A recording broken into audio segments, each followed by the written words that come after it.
sa hangin, hoy pun daw sa makat ako sa imong pahiling. Gihangad kong langit ug nagpakiluon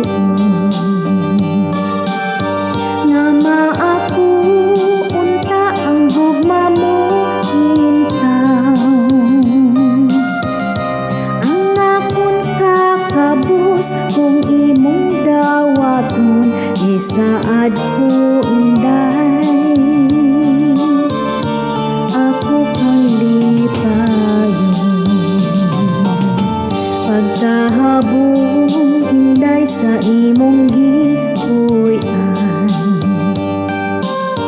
Daw sama sa